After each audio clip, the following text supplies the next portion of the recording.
Hello, fellow students. Are you ready to dive into a topic that is a regular part of our campus experience?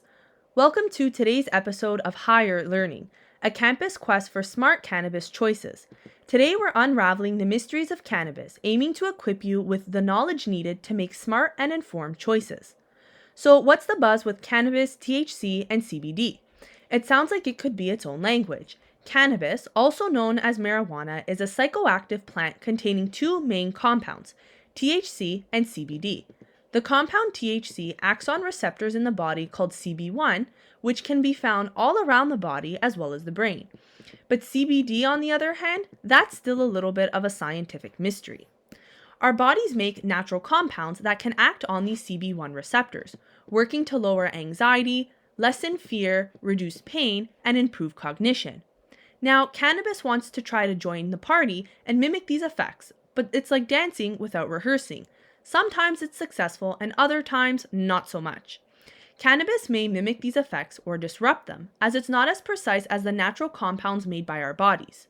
Along with other factors such as dose, frequency of use, age, biological sex, and genetic makeup, predicting the effects is actually trickier than you'd think.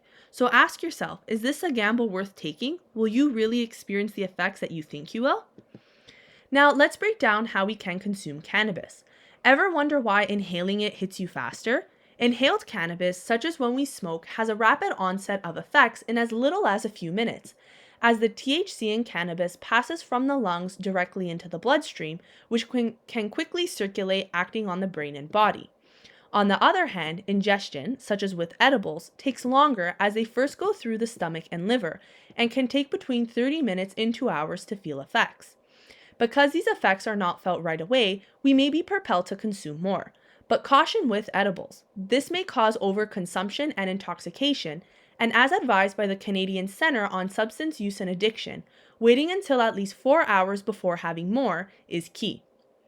Different ways we consume cannabis can also affect its duration or length of action. Inhaled cannabis only lasts around 6 hours, while ingested cannabis can last 12.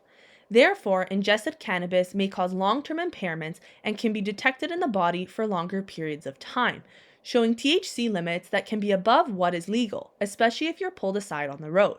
So if you choose to use cannabis, you may want to further consider the route of administration in which it's being consumed. Now, let's talk long term. Sure, cannabis may give you some short term side effects such as mood swings, dizziness, and fatigue, which you may think is no big deal. But there's more to it. Long term, this includes an increased risk of psychosis, especially in those who are frequent users, consume high doses, start cannabis use when young, and have a family history of schizophrenia and psychotic episodes. So consider if you're further at risk for this long term effect if you're thinking about using cannabis. And if you begin to use cannabis chronically, your body might play hard to get, needing more for the same effects in a phenomenon called tolerance. That's where the risk of cannabis use disorder comes in. On to the tricky part, legalization. In Ontario, you can buy and use cannabis at 19 years old. But hold on, our brains are still developing until around 25. So using cannabis in young adulthood may alter the trajectory of normal brain development and function.